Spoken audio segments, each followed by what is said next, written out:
Yu-Gi-Oh! An incredibly complex card game with tens of thousands of cards.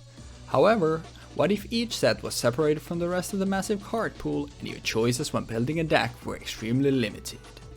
In this series, in order to learn Yu-Gi-Oh! From the ground up, I will be embarking on an adventure through the history of the card game with Jeexx. In each episode, we will have access to all the cards in a select product, and using only the cards in that product, both of us will build a deck before playing a best of 3 match to determine the winner of the episode. We will move in a chronological order in the series, and with each new episode we will forget the cards of the past in order to experience something brand new. We hope you enjoyed this adventure through Yu-Gi-Oh! And its evolution with us. Welcome to the historic Yu-Gi-Oh! Learning journey. What is up, ladies and fellas, and welcome back to the historic Yu-Gi-Oh! Learning journey, and this time it's Elemental Energy as well as Tournament Pack 7. So, as always, let's go through the set and see what we are working with. And right off the bat, Elemental Energy is actually a pretty cool set. There are multiple actual archetypes in here that can actually be played in this episode, so that's going to be pretty exciting. And right off the bat, there is a vanilla 1800 attack beater, Zur Knight of the Dark World. Dark Worlds are one of the archetypes that I mentioned, and it'll be pretty interesting when we get to the more intricate cards in the set. V, Tiger Jet also debuts here, as well as Queen's Knight, Jack's Knight, and King's Knight. And then we get some more Elemental Heroes. So Elemental Hero Blade Edge, a level 7 with Piercing, and Elemental Hero Wildheart, a level 4 that is unaffected by trap effects. Wildheart is actually a pretty decent card. Blade Edge has some important fusions that'll be relevant a little bit later on. W-Wing Catapult is a Union monster that can target a V-Tiger Jet and equip it self to that V-Tiger Jet. Infernal Incinerator is a 2800 1 tribute monster, which is pretty massive, but you must discard all the cards in your hand and attribute a specific monster, so it's pretty gimmicky. Our Hydroganon, Oxygeddon, and Water Dragon also debut here. The only card that probably will end up being relevant from these is Hydroganon. It's a 1600 beater that when it destroys an opponent's monster by battle and sends it to the grave, you can special summon another Hydroganon from your deck. So some pretty nice swarming there. Rapid Fire Magician we saw earlier in the Spellcaster starter deck. It can just deal some burn damage if you have a lot of spells you can fire off. But then we get to the most, I think, interesting bit of the set, which is the Dark Worlds themselves. So Dark Worlds are an archetype that has this gimmick where if they are discarded to the graveyard by a card effect, they are special summoned. So unlike Dangers, if you pitch them for cost, they don't proc their effects, but when they're discarded by a card effect, and then they proc their effect. Beige special summons itself. Brow draws a I'll just refer to their discard effects here. Brow, when discarded, draws a card, and if it was discarded by your opponent, by their effect, you instead draw 2. This is also going to be a recurring theme, where these cards have some of these cards have extra effects if they're discarded by your opponent's effects. Brawn, when it inflicts battle damage to your opponent, you get to discard, and it's also an 1800 beater, which is pretty nice. Then for the bigger tribute monsters, but you're almost never gonna tribute for them, Silva and Gold are both 2300 and 1400 respectively, attack and defense. They're both level 5s. When they're discarded to the graveyard by a card effect, they special summon themselves. And then additionally, Silva, if it was discarded by your opponent's effect, then your opponent plays 2 cards from their hand to the bottom of their deck in any order. And Gold pops 2 cards your opponent controls. It's worded really weirdly where it has this: if this card discarded the graveyard by a card effect, colon, if it was discarded from your hand to the graveyard by your opponent's card effect, you can target blah blah blah, then special summon this semicolon, special summon, then destroy. So it's worded weirdly, but essentially it always just special summons itself. It just a pop effect only happens if it was discarded by your opponent's effect. Scar, God of the Dark World, very simple, level 2. When it's destroyed if it's destroyed by battle and sent to a grave, you add a level 4 lower Dark World monster from your deck to your hand. Then we have the familiar possessed cycles here. I don't think they're going to be relevant. VW Tiger Catapult as well as VW XYZ Dragon Catapult Cannon are some interesting fusions, but I don't think we're going to see them. What we will see, however, are the new elemental hero fusions. So Rampart Blaster is a fusion of Claim and Ambush Tricks. It can attack directly while in defense position. It applies its attack for damage calculation, and its attack is halved during damage calculation only if doing this. So essentially, you can deal 1,000 battle damage per turn to your opponent when it's sitting there in defense at 2,500. So pretty cool. Tempest is a triple fusion of Avian, Sparkman, and Bubbleman, and it cannot be special summoned from the grave, even if you had effects to do that. You can send one card you control the grave to target one monster you control, and while Tempest is on the field, the monster you targeted cannot be destroyed by battle. Wild Edge is a fusion of Wild Heart and Blade Edge, the two new elemental heroes. Has the same thing where it can't be special summoned by other ways, but a fusion summon, and it can attack every monster your opponent controls, one attack each per battle phase.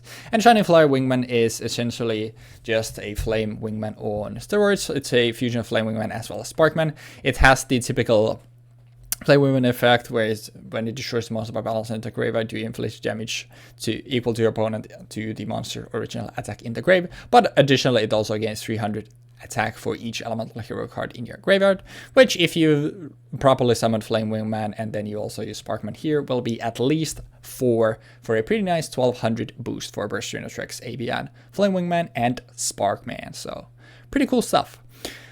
Then we get to the spells. Pot of Avarice is going to be pretty nice. I think it's actually our first pot retrain. There might have been some like really weird pots before, but I think it's definitely our first like relevant pot retrain. We target 5 monsters in your graveyard, shuffle all 5 in the deck, then draw 2. Darkboard Lightning targets a second card on the field and pops it. Then there's some Ujama cards, a specific spell for Avian, which I doubt we're going to see, a way to summon the Water Dragon. Then just a bunch of other stuff. Gateway to the Dark World spell summons a Dark World monster in your grave, but you cannot. It has the Scapegoat effect where you cannot summon other monsters. You summon other monster turn you activate this, but you can still set. Hero Barrier negates an attack from a opponent's monster if you control an elemental hero. Chthonian Blast lets you destroy a monster in the field that has the lowest attack when one of your face monsters is destroyed, and then it burns both players for half the attack of the monster. Force of Darkness adds Dark World monsters from your grave to your hand. Dark Deal essentially just turns a normal spell into whatever the spell's effect is. It instead says your opponent discards a random card. So let's say Jeexx activates Polymerization. I fire out Dark Deal. I pay 1,000. Instead of Polymerization, fusion summoning for him, Polymerization makes me, the controller of Dark Deal, discard a card. Chthonian Polymer, when your opponent fusion summons a monster, you can tribute a monster to take control of that. And then we also have Feather Wind, a trap card for elemental hero Avian. Level Limit Area is makes weenies have to stay in attack position, and non-fusion area is basically here to completely screw over heroes, essentially. It's funny that they keep putting, like, whenever there's a mass release of hero fusions, then they also have a bunch of stuff that just destroys them. Then Tournament Pack 7 has 20 cards. DD Warrior is essentially DD Warrior Lady, but you can't pick whether do you banish or not, and it's also smaller. Warrior Elimination, a very simple spell that destroys all warrior monsters in the field. Speaking of fusion hate. Breaker, Goblin Attack Force. I think also we have Amazon as Swordswoman. Kiss Command, Magician, Scapegoat, Solo Change, a bunch of cards that we've already seen make their return. Skill of Dark Magician and Skill of White Magician as well, so we can play Dark Magician and Buster Blader if we want to. Wall of Illusion also returns a very good defensive card. And the last relevant card here is Last Will. If a monster on the other side of the field was sent to a graveyard this turn, you can spell summon a monster with attack 1500 or less from your deck once this turn, and then shuffle your deck. So actually a decent amount of very good stuff, and let's see what we can come up with that. So I will see you all in the deck building section. Okay, Elemental Energy, Elemental Heroes, Hand in Hand, Sacred Beastark, basically the peak of shit Elemental Hero fusions. Well, not quite. We're going to talk about that. But we have a bunch of staples in here that we've already seen, such as Break of the Magical Warrior and Last Will. There's also Wall of Illusion and other similar cards. We even have Goblin Attack Force back, but we're going to cover all these in like quick detail. Break of the Magical Warrior, you know what he does. He's a 1.9k beater. He's perfect for this set. He's like the biggest beat stick you can summon outside of Goblin Attack Force. Then we have Brow. Brow is a new card for the set, which is part of Dark Worlds. Dark Worlds is a very interesting archetype. It has it gains positive effects from getting discarded effectively. And for example, Brow here, if you discard it, you get to draw 1 card. And if your opponent discards it, you get to draw 2 cards. Really good card. And he's got a fairly big body too, 1.4k, not too bad. And DD Warrior, which is DD Warrior. He banishes a card when he fights it, yeah. Then we have Blade Edge. Blade Edge is going to be really important because I don't think I'm going to be able to fusion summon anything in this set again. But if we can get something out, it should be Blade Edge. And Blade Edge is bigger than anything that Dark Worlds have. So unless Weebfox is also playing heroes, he has no way of beating this like in a pure contest. Then we have Elemental Hero Bubbleman. Elemental Hero Bubbleman is one of the coolest early Elemental Heroes we get. It has the effect of if this card is the only card in your hand, you can special summon it from your hand. When this card is summoned, you can draw 2 cards. You must control no other cards and no other cards in your hand. Have no other cards in your hand to activate and to resolve this effect. This card is effectively a pot of greed. It summons itself. If you can get it off, it can be really good. It can be a game changer, but more often than not, you're never going to hit it. Then you have Wild Heart, which is a 1.5k beat stick with the effect of this card is unaffected by trap effects. It's mostly here because of stuff like Chthonian Blast and other similar card effects, which like kind of shit on you. It traps me. I mean, there's also, I think there was one trap that I'm thinking of. Don't remember what it was called anymore. But yeah, Wild Heart is a really good card. I think if Wild Heart is going to be showing up in later sets, we'll be playing that in those as well. Goblin Attack Force, again, it's a 2.3k beat stick. It's really good. It's really strong. Then we have Silva, which loses to Goblin Attack Force, by the way. Silva is the Dark World hand loop machine. If you've been playing Yu-Gi-Oh!, if you've been paying attention to what Dark Worlds do in modern Yu-Gi-Oh!, you know that Silva with this thing basically makes you lose your entire chance at playing the game. It puts exactly two cards from your hand to the bottom of your deck. More specifically, if this card is discarded to the graveyard by a card effect, special summon this card, and if it was discarded from your hand to your graveyard by an opponent's card effect, your opponent places exactly 2 cards from their hand to on the bottom of their deck in any order.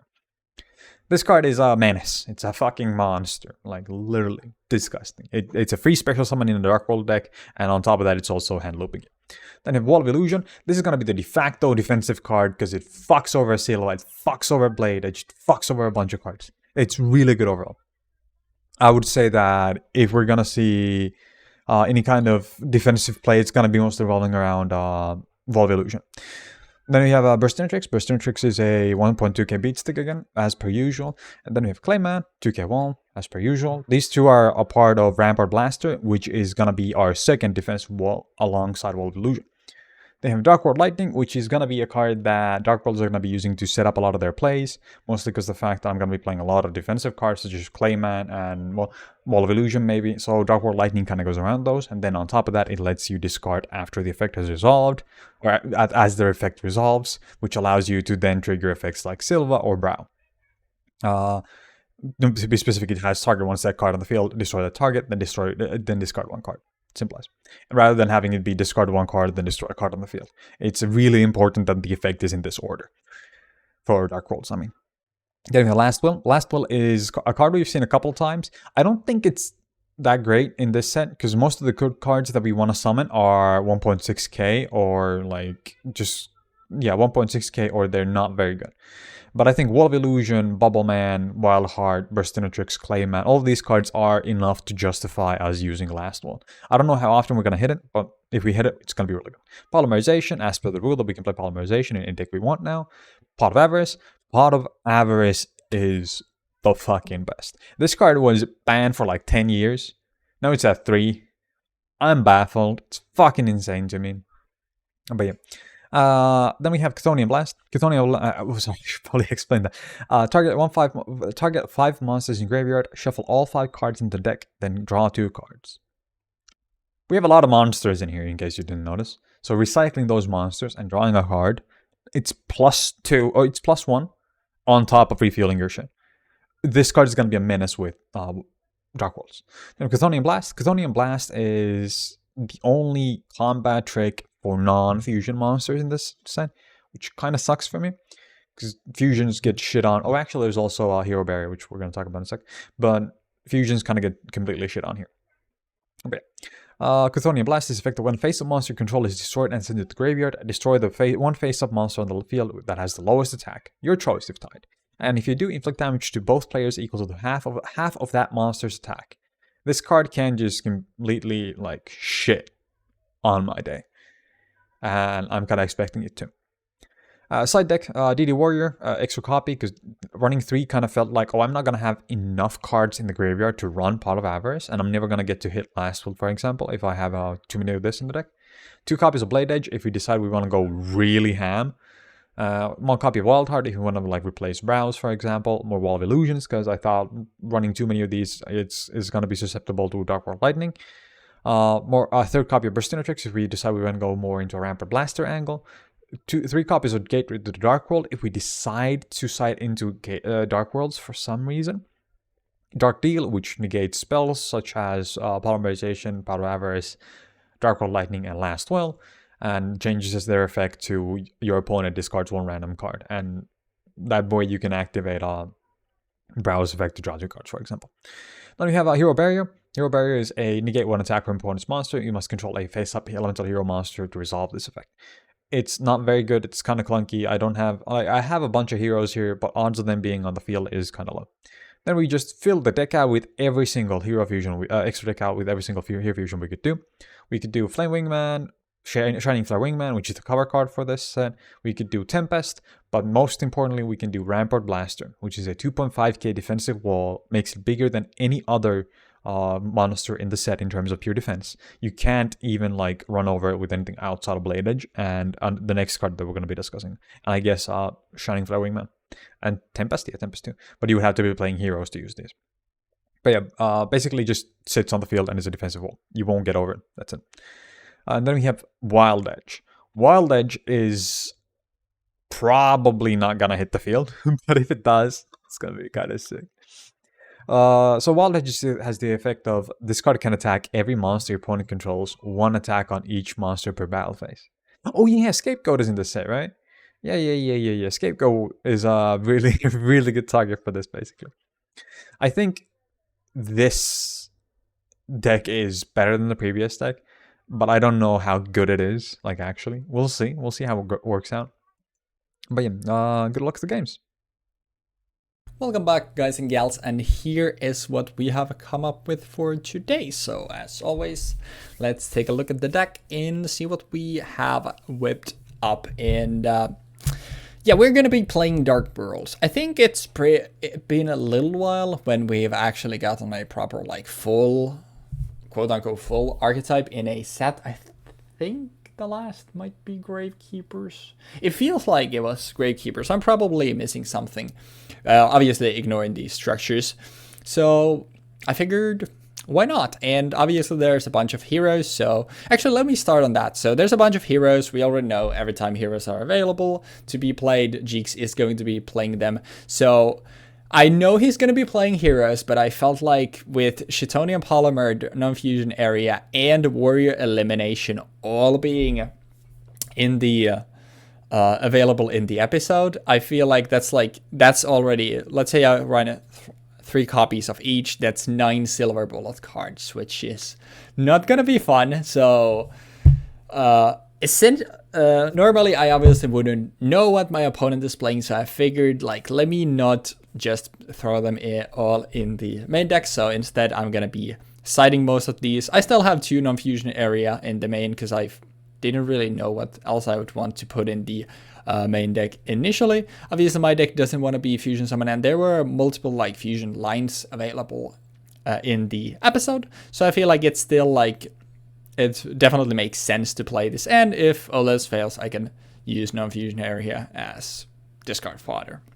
But yeah, I just figured I'd cover these because obviously destroying all warrior monsters on the field, preventing players from fusion summoning, and then tributing monsters to take control of his fusions when he summons them. Obviously a direct silver bullet to the hero fusions, which we want to see hero fusions hit the field, so I just figured I would start off with that. But for the actual main deck, we are starting off, we are playing 3 gold and 3 silver. The secondary effects are probably never gonna matter. These are just the biggest things available to us when they are discarded by a card effect. They instead get special summoned. If gold is discarded by your opponent's effect, it pops 2 cards. If silver is discarded by an opponent's card effect, it puts 2 cards from your opponent's hand to the bottom of their deck. And essentially the only way we have of Jeexx discarding these, unless he's playing some weird discard effects, is Dark Deal, which I guess I'll cover here, since that then you know how we can actually proc the effects, the secondary effects of the Dark Worlds. So when your opponent activates a normal spell, pay 1,000, and instead the activated effect becomes your opponent discard 1 random card. So Jeexx tries to Scapegoat. It doesn't work since it's a quick play spell, but let's just say Jeexx tries to Pot of Avarice to draw cards, or Polymerization to fusion summon. I fire off Dark Deal, I pay 1,000. Instead of Pot of Avarice or Polymerization happening, instead I discard a card, and obviously playing Dark Worlds, that's gonna be very good for me. So yeah. For the rest of the Dark Worlds, or main monsters in general, we are playing 3 Scar. This just essentially means that we have access to all of these Dark Worlds whenever we want to, when Scar gets destroyed by battle and sent to the grave. 3 Brow, this is just a simple draw, so essentially it just replaces itself when it's discarded. If it's discarded by a Dark Deal, then we instead draw 2, sorry. 3 Beige, it's just special summons itself on discard, it's 1,600.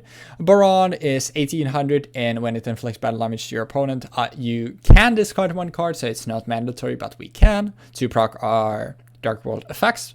And then Zur is just a Dark World name that has 1,800 attacks, so it's just a decent beater.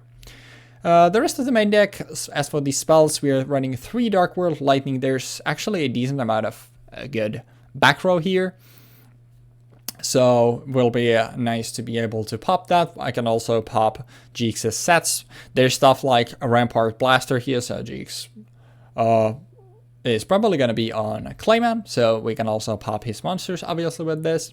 Give it to Dark World, just special summons a Dark World from our grave, but we cannot summon for the rest of the turn when we activate this, but we can still set. But we can obviously use this just on Jeexx's turn, and then we can summon as normal on our turn. 3 Scapegoat, this is just a good stall card. 2 Pot of Avarice. I was contemplating running 3 since we have a lot of like discard stuff, but a lot of our stuff that when we discard like gold, silver, beige instead hits the field instead of going directly to the grave. So I didn't want to max out on it, and obviously I don't want to see it in my opening hand, but I still feel like the deck will be decently good in fueling our graveyard to get Pot of Avarice online.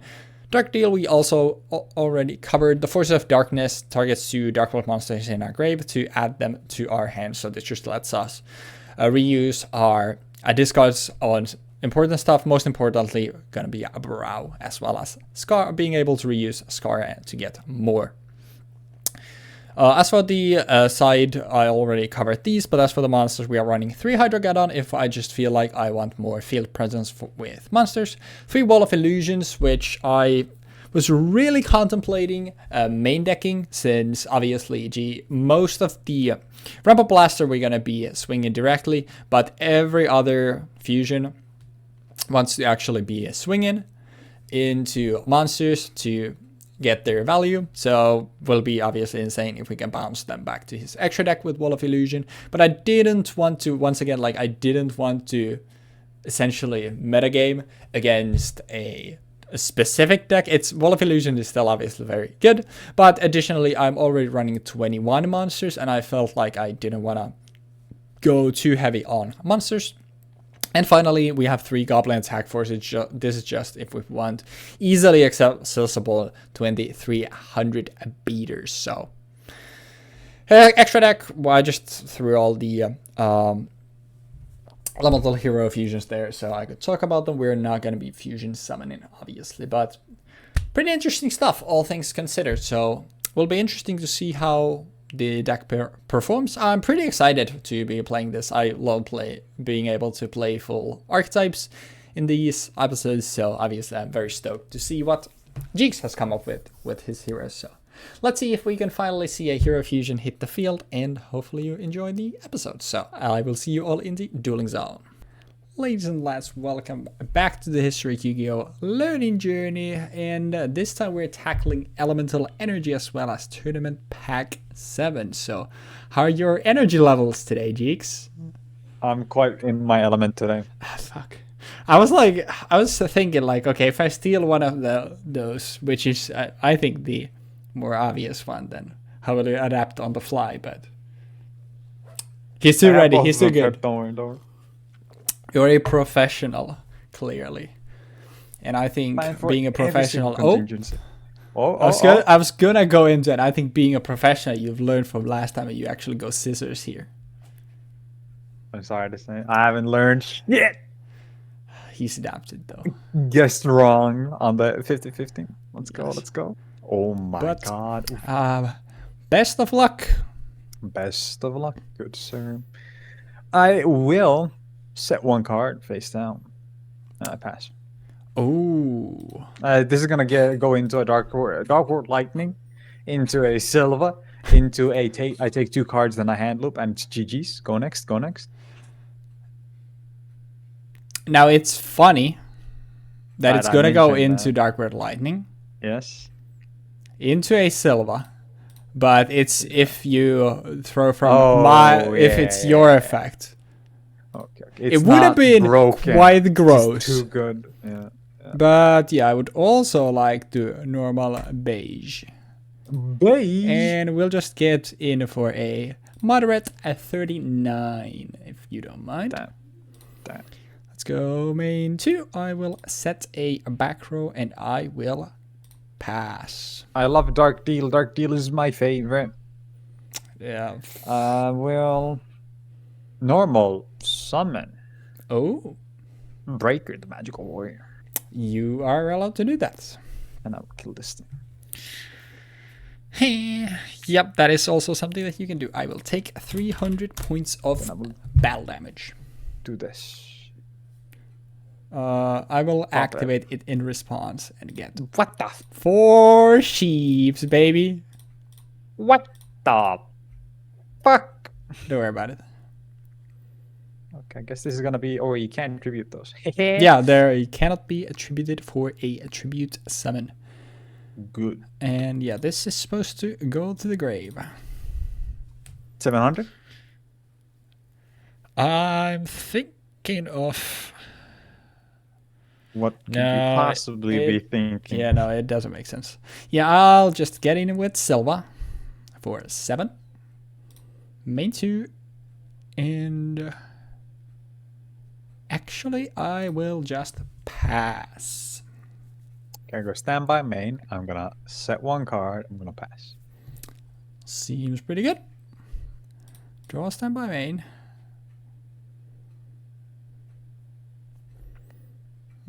Yeah, I think I'm fine with this. I'll just swing in the set.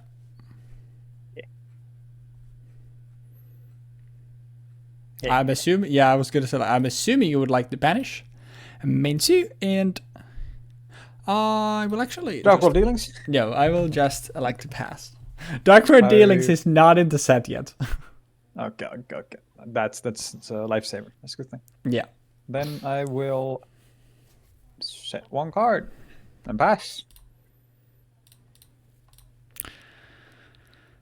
Does it matter? I think I'll just do this. I'll normal Zur. In battle phase, I will see what this is. Is it? Ooh, all right. I will take 50, Yeah. and I will Playing get the this defensive game. back to my hand, and I will pass. Okay, I got standby main. I'm gonna set one card. I'm gonna pass. Ooh. Damn, I can't believe we're back to this again. It's so exciting every time. It is. I feel like last week's games kind of spoiled me though. Yeah, I mean, those were something else. Let's just say that much. I will actually set a monster and I will pass. Okay, I go standby main. I set one card, and I will. Imagine, by the way, if Dangers discard the Fact Proctor and clean up step discard. That would be fucking insane. Do Dangers proc off that? Dangerous? Yeah, because are Dangers like? No, it's from card effect, right? Yeah, it still is discard, so I think. Oh, wait. You can reveal this card. Your opponent randomly chooses one. Then if the discarded card was not. Yeah, it has to be. If this card is discarded, oh, never mind. It is if you discard it and clean up. Oh shit, that is fucked up. Okay, that's interesting. This is gonna be kind of weird, but I actually think I You're will gonna sack. Tribute my Scar. Yeah. For a Silva. Yeah. I will swing over this thing, get Silva back to my hand. Yeah. I'll go main 2, and I will set a back row and pass. Standby main. I will set. Wall of Illusion is just annoying, you know? I'm gonna.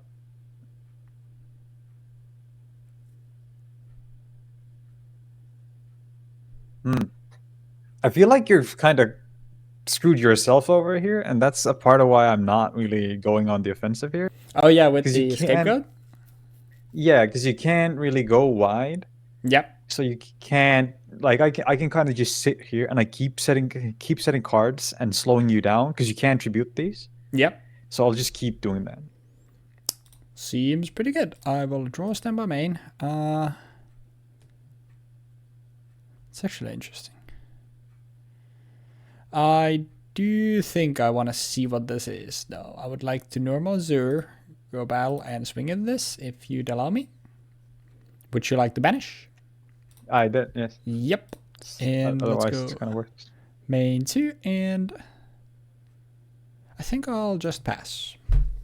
Okay, I go standby main. Got a normal summon wild heart. Oh, his trap immune, right? Yeah. Yeah, I'm thinking. I don't know if I actually want to go swinging right now though. Mm-hmm. Because if I swing and I can't, if I can't kill the thing you get out anyway, it doesn't matter. It doesn't do anything. At that point, I'm just kind of playing catch up. So, but then again, if I let you discard, actually no, I'll just let you. I think you'll be able to special summon something anyhow, and preventing you from going wider by being able to special summon Sylvis, for example, is a valid strategy here. Yep, that seems to make sense to me. I think what I will do is I will normal summon a beige. Yep. I will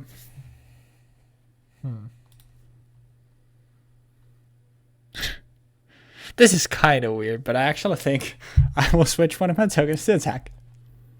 Okay. I will attempt to swing for 0, taking 1500 if you let it go through. Yeah. And then I will attempt to swing beige for 100. Yeah. Then we'll go main 2. And I will set on the back row and pass.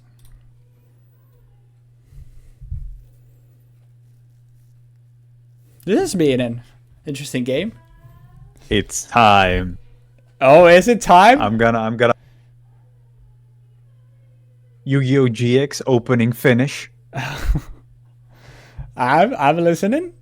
I activate Polymerization to fuse together Elemental Hero Wild Heart and Elemental Hero Blade Edge. Who happens? Special fusion summon Elemental Hero Wild Edge. Who does piercing damage and wait, it doesn't. Does not. I can destroy every single monster that you have on your field by attacking into them. It's kind of big, kind of good, kind of good. That's actually sick. Yeah. Now I will also play Heart of Avarice. Why is he not trap immune, by the way? I don't know. Yep. Which 5 monster would you like to shuffle? Blade Edge, Wild Heart, Wall of Illusion, Breaker, Clayman. Shuffle 5. I draw 2. Unfortunate. Next, I will normal summon Breaker the Magical Warrior. Yep. I will remove 1 counter. What would you like to pop? I will destroy this one. In response, I would like to activate it, and it is the Forces of Darkness, so I will add the 2... Actually, do I even want... yeah, wait, it's beige. Yeah, yes. I do want this in my hand, so I would like to add these 2 cards to my hand. And then this goes to the grave. Then I will go into battle phase. Yep.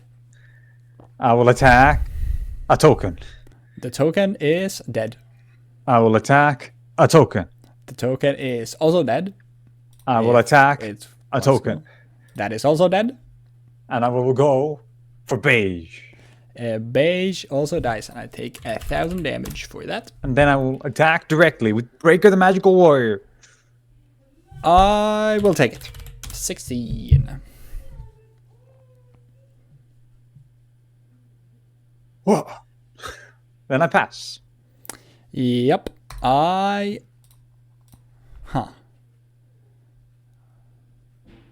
Well, I mean... Huh. Let's start with a Dark World Lightning. On my set? Yes. Done. Huh. And then I will pitch for it. Silver. Yeah, I mean... I will pitch Silva and I will summon it, so yeah. I was thinking that there was one other thing that I could have maybe done, but I don't think it's worth it. Did we both decide that gold isn't worth playing?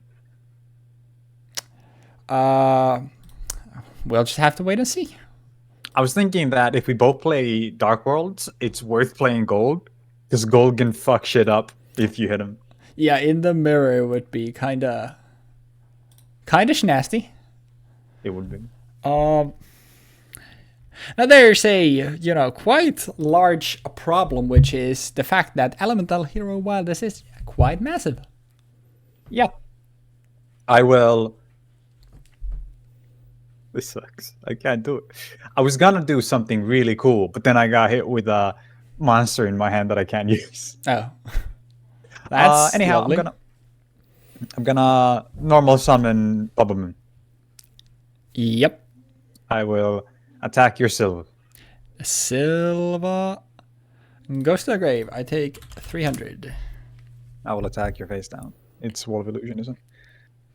It is actually the scar that I got earlier, so I would like to grab a level 4 or lower. Let's go.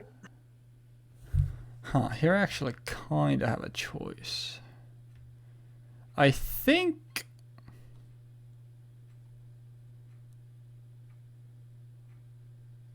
I'll add to my hand Brawn, Mad King of Dark World. Then I will attack Bubble Man.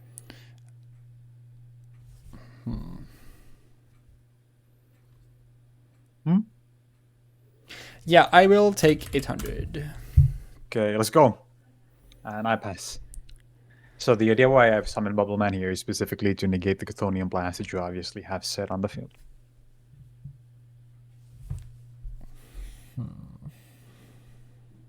Right?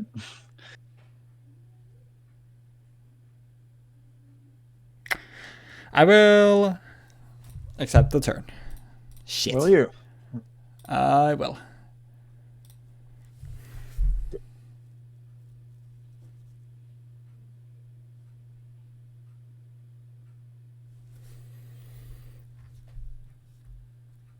That is quite awkward, but I think I'll still do it. I'll normal the Brawn.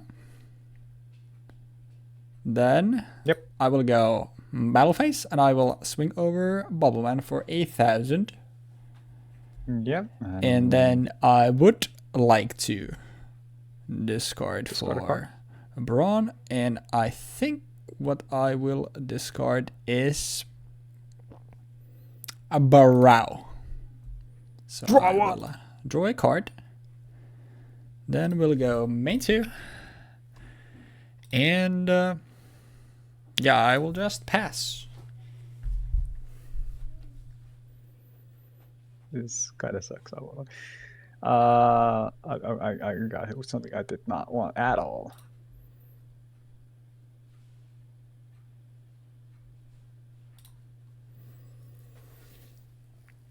I will normal summon Elemental Hero Tricks. Yep. And I will attack using Wild Edge for 800 damage. Yep. Baron is gone. I take 800. And then I attack for 1.2k.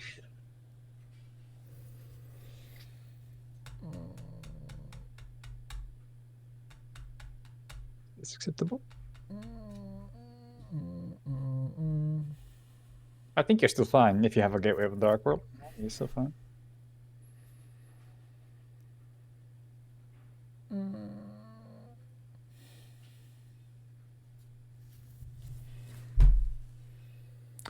Man. Basically, my entire deck strategy revolves around the fact that either you, like, if I get a fusion out, you technically can't win against that, right?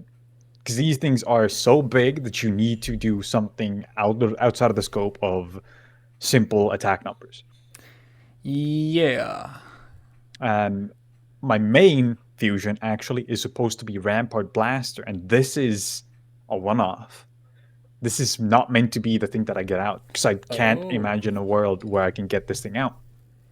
I mean, yeah, that's fair. Machine Destruction Claimant aren't exactly the best cards you want to be playing. Yeah, but Clayman is a good card. Clayman is a very, very valuable card, because it's 2k. You can't get over the 2k with anything other than Silva. And that's, while it is a common occurrence that you're going to get a Silva out, I don't think it's common enough where I should have to be worried about it constantly. Yep, I mean, that's fair. Yeah, I will take 12. Then I will pass.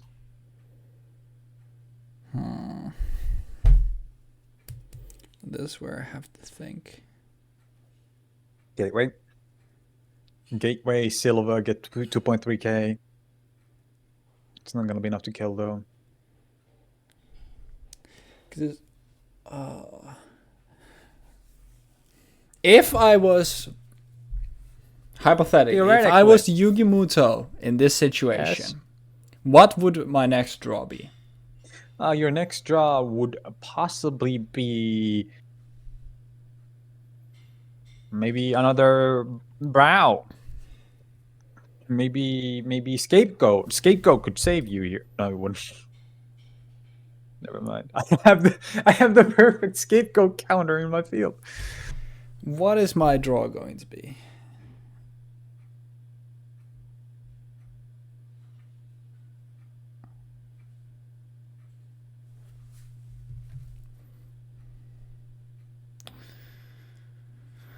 Oh, that's so annoying. Now, what are the chances I think... Do I think?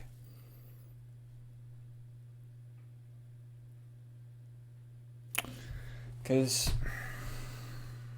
Bro. Why did I fire off Scapegoat, like, so early? I so fucked myself with that. Oh.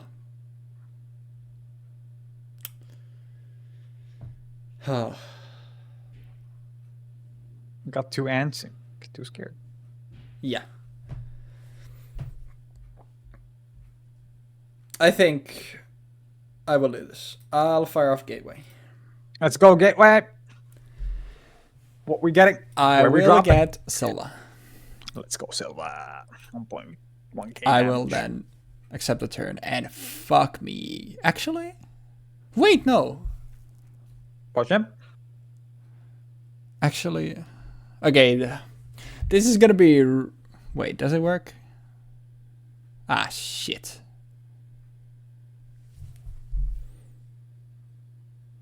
Is that my out here is the question. I think it's the only thing I can do, right? Yeah, well, that is definitely not what I wanted, but I think this is the only thing I have here, so I'll normal Brawn. Yes. I'll go battle phase and swing over Burstinatrix Brawn for 600. 600, yeah. I will pitch Brow for the effect to draw. Yeah. Then I will somehow Book of Moon my Wild Edge and pop it using Darkwood Lightning and discard. I will Pot of Avarice now, because now I have 5 monsters. Oh no. In my... And you don't need a gateway target? Yep. Those will all go there. Then let me shuffle this bad boy. And then let's draw 2 and see what we can find. And let's go game 2. Oh no. I definitely fucked myself with that scapegoat. Yeah, playing around that scapegoat in the early game was really impactful for me. Like, I don't think I would have won if you hadn't played the scapegoat instantly. Yeah, I don't even know why I fired it off. I just fired it off and then I just kept drawing monsters, and yeah, Locked yourself out? Not a good play. And then on top of that, I also happen to have, like, honestly, the perfect line of monsters to fuck you over. Fair enough. I had Wall of Illusion into 0, and I also had DD Warrior in the beginning. Yeah. I do think if I hadn't played the Wild Heart in attack, he would have been better for me. I should have probably played it in defense, because then Beige would have not traded with it, or Beige would have killed it, and you couldn't have used it to kill a token. So it would have taken you even longer to get going, and I could have maybe used the one Wild Heart that was on the field originally to get the what's it called again? The Wild Heart going, although I think I used the Avarice and I drew the Blade Edge and I think a Bubble Man. Yeah. Yep. But it is what it is. But yeah, let's go side for game 2. All right. A lot of changes. Let's try this again. This time, let's not fire off a scapegoat and fuck myself for 6 turns. Hell yeah. So, best of luck. Best of luck. I will set a monster and Ah, yes, a monster. My favorite monster to be set in the spell trap zone. A I monster. might have spoken to.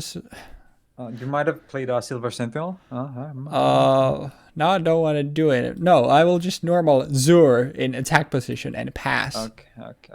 I will go main phase, and I will go the standby phase, and Turn I will one, summon fusion summon. and Yep. I will take a hundo and Zur to the grave. What you? Oh, no popping. no poppage. Wait, that's actually. Huh.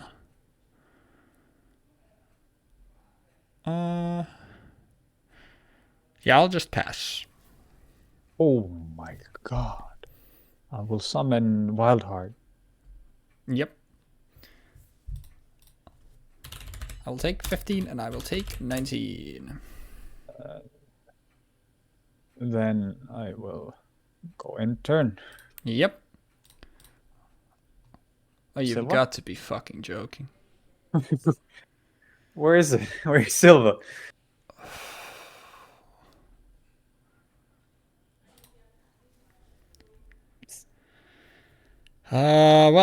This feels kind of bad. Is it one of those games again? It is one of those games again. I'll Fuck. set a monster, I'll set a back row, and I will pass. Okay.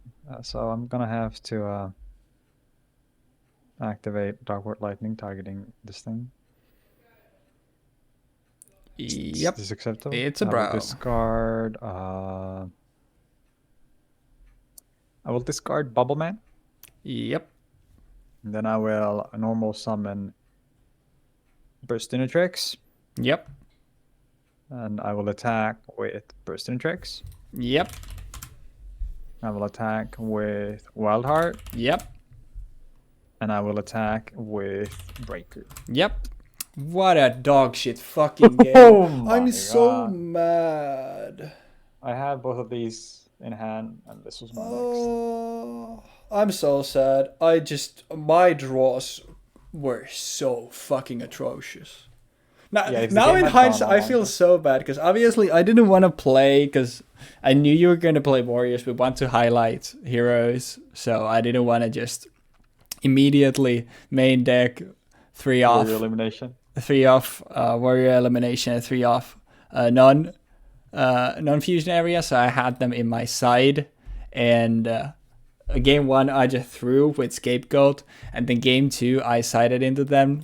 I saw one warrior elimination, which I mean obviously with hindsight I should have used on Wildheart, but what would I have drawn? Yep. Okay, it would not have mattered at all. I would have still lost. So that feels so fucking bad because I really wanted to like play Dark World, but I basically game one I just cocked myself, and here I played 0 cards. So What are your sets, by the way? there's Shtonian Polymer, which is a one-off where I play one of this at 3 non-fusion area. So of course I draw this in my opening hand. Awesome. And then the Force of Darkness, which does nothing. Even if you had Zur on the field, I would have probably, when you summon Zur and set a card, I would have swung over the Zur first, and then I would have, if I wanted to fusion summon, I would have popped that. Yeah. Because I didn't have a polymerization in hand, I did not do it. Oh, that's my first polymerization. It's 17 cards in. Yeah, but this time we're not playing a copy, so. Game one, I'm playing a 3 off Dark Deal. I just didn't see any of them because I figured like I have obviously equal chance of getting that when you get polymerization, and then instead of you fusion summoning, I just get to pitch a Dark World for free, which would have been nice, but never saw that. And then yeah, but I mean, I still have myself to blame. I basically threw game one for no fucking reason. Yeah. Man, what a fucking awful episode. Holy shit. I just played so bad. I do think the only way Scapegoat would have changed anything is if you used it after. Wait, no, never mind. Would it have actually changed anything? You would have lived for one more turn. Well, I guess you could have made the argument that you could have gone wider, and I couldn't have dealt with that.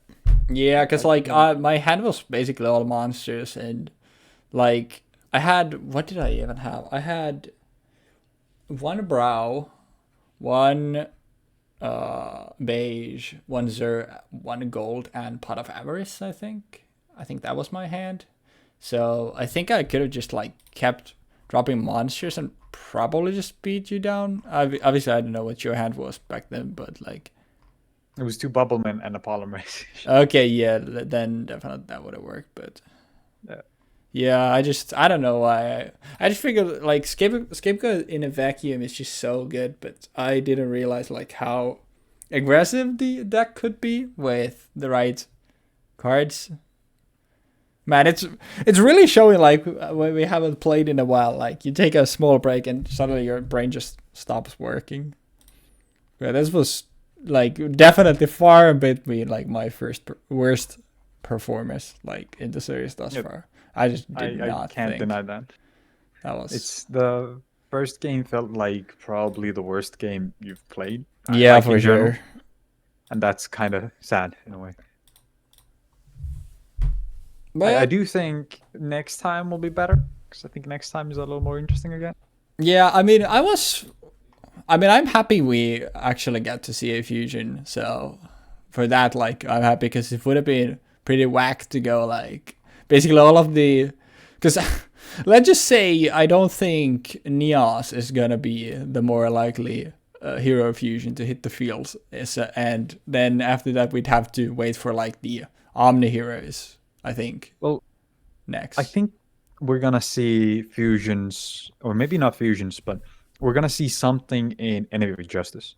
Mm-hmm. We're gonna be seeing Destiny heroes at the very least. I mean, yeah, Destiny heroes for sure. But yeah, and there's also every single like fusion in there too. Yeah. Other than oh yeah, we do have Sparkman here too. Yeah, I can play like everything from the OG hero set in Enemy of Justice. That's fucking dope. Heroes. Yeah, it'll be. I'll imagine that. I would imagine that's when the first time would happen for a fusion summon. Yeah. But alas. I mean, at least we got to see. Then I mean, Bladeheart definitely did a lot that game. Yeah. I didn't have a way to deal with it, but yeah, that's how it goes sometimes. The fact that the way it won the game was effectively the same as how Jaden won the game against Bastion, in the way that Bastion had a full field, or like I think he had 3 monsters. He had a Water Dragon, 2 Hydrogeddons, and he was just sitting pretty. And then Jaden gets no wait, that's a different fight. No, Jaden gets Blade Edge out in that duel. Nah, fuck. Where was Wild Edge again? Fuck. I literally don't remember. I mean, I called him Bladeheart. That's how much I know he has relevance in anything. Appearances, let me see. In episode 30, Jaden Yuki uses this card during his duel against Night Shroud. He summons this card via Polymerization. Jaden then activates Skyscraper as part of his winning move. This card then attacks the half token, whose attack is 3,300. Due to the effect of Skyscraper, this card gains 1,000 attack during the damage calculation only. This card then destroys the token.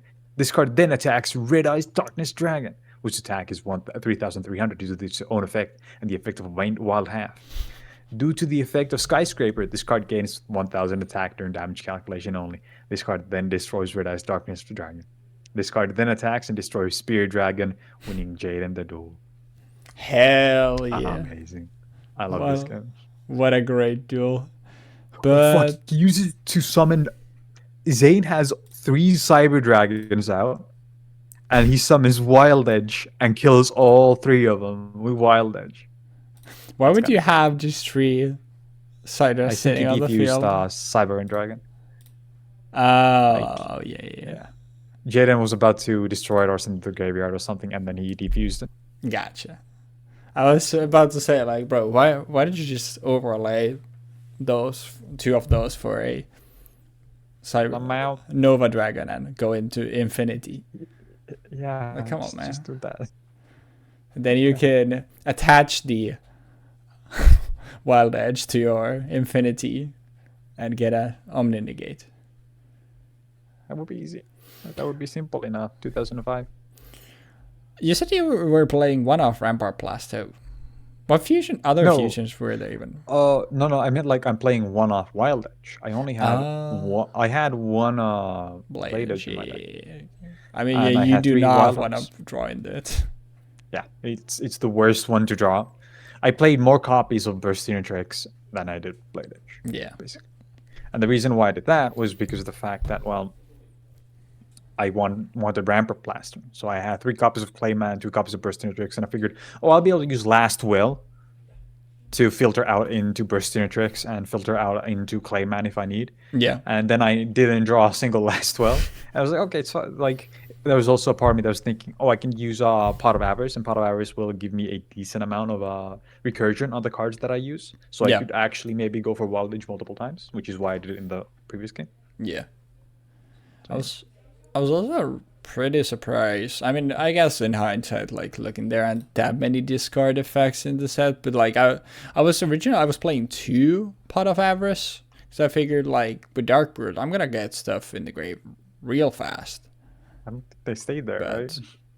yeah, Because they keep coming out or otherwise get cheated. And also the first game was kind of different because we both banished monsters for DD Warrior. yeah, that's also true. You had those 2 DDs that banished stuff, so that obviously changed things a little bit. DD Warrior, yeah. I think overall, the first game, regardless of how well either of us played, I think the first game was interesting because it showcased a little bit of what Dark Worlds can do, and it also got us the first fusion summon. Yeah, I Now, mean, I guess that's the like silver lining on it. That definitely it probably wouldn't have been as interesting, but I guess if tradition is to be looked at for reference, it probably would have been like, okay, game 1 is a beat down, then game 2 is a breakfast, you beat me down, then game 3 is our grind fest. So I guess we would have gotten the grind game at some point anyway.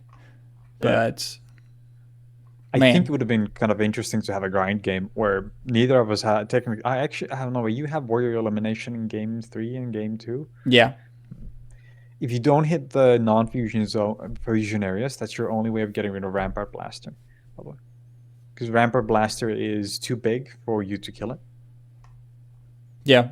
If it's just sitting target. in defense, it literally only dies to Yeah.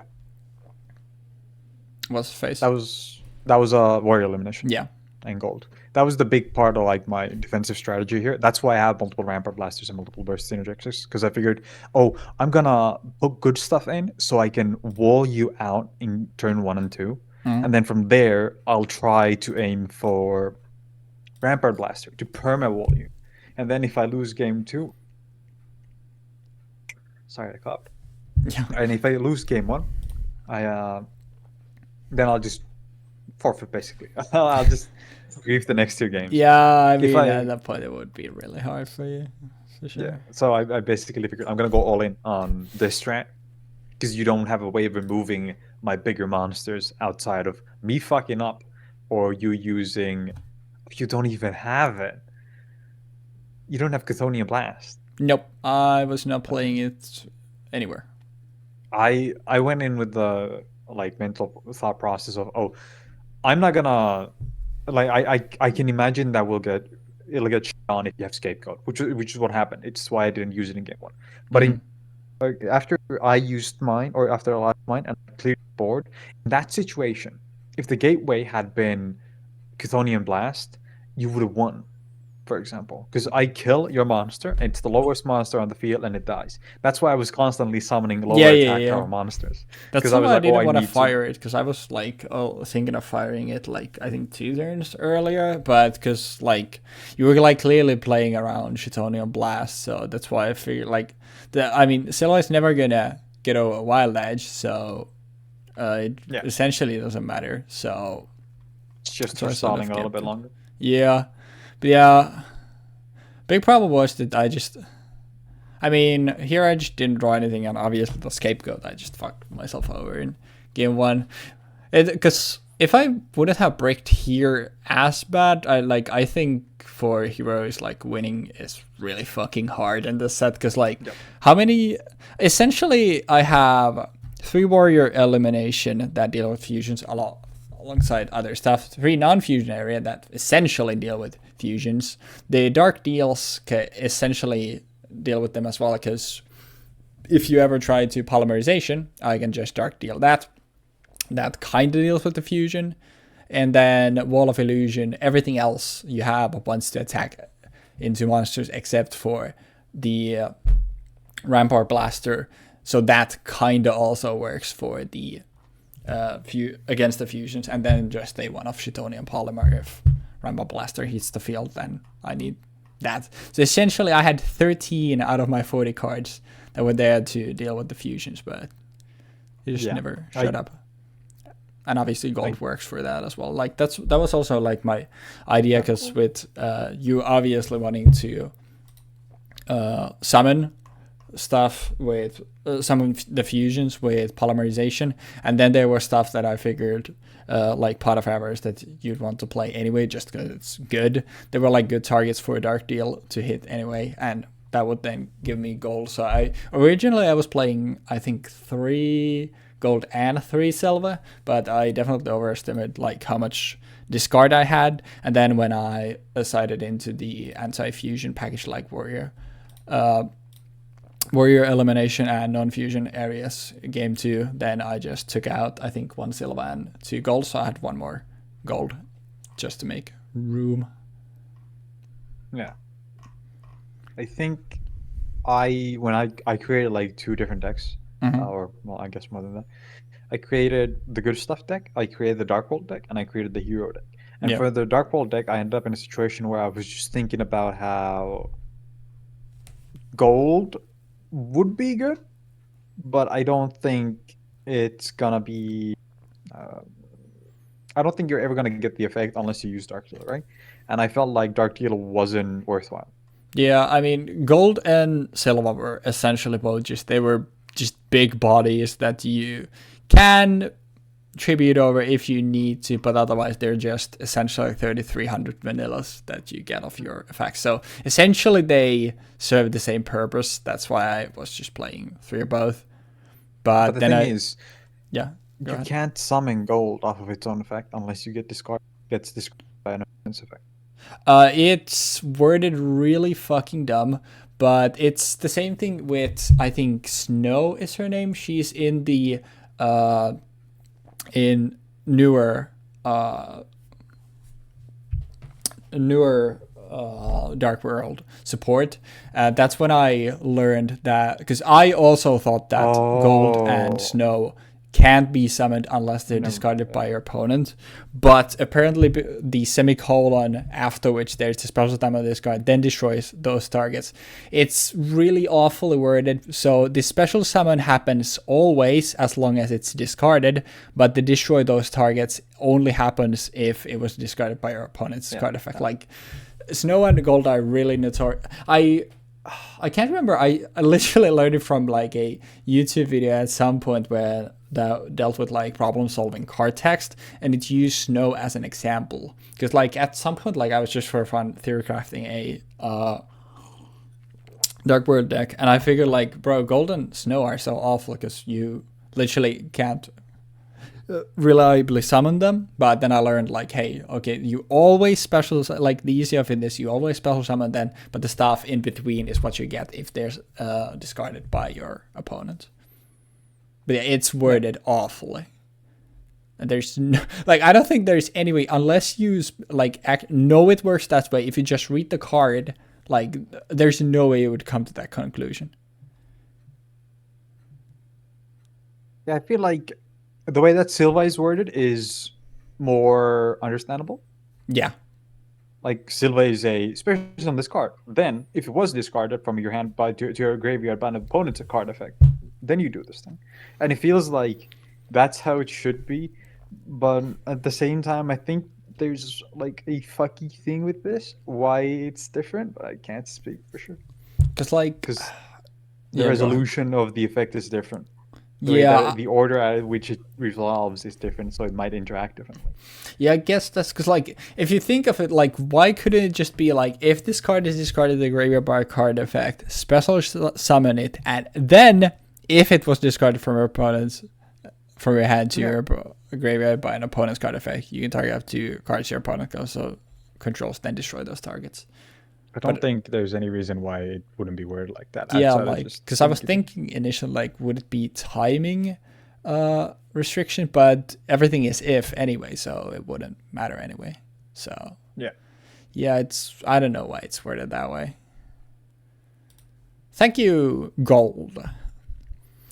Good old Gold. Yeah, but regardless, I'm happy we saw some discard shenanigans. I'm sad that we couldn't get any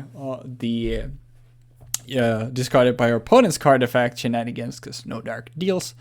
But we got to see a fusion, so a larger portion of my bucket list for the episode still was met. So happy about that. Mad about my misplay, but I will definitely not fire off a random scapegoat in my time. Again, I will definitely remember that, hey, this is not a card you want to use willy-nilly. So, lesson learned, and hopefully going forward I won't do the same mistake.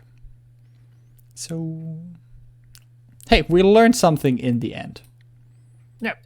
But that's what it's all about. That is what it's all about. And next time, I can't even remember which set was next. Do you remember, Jeexx?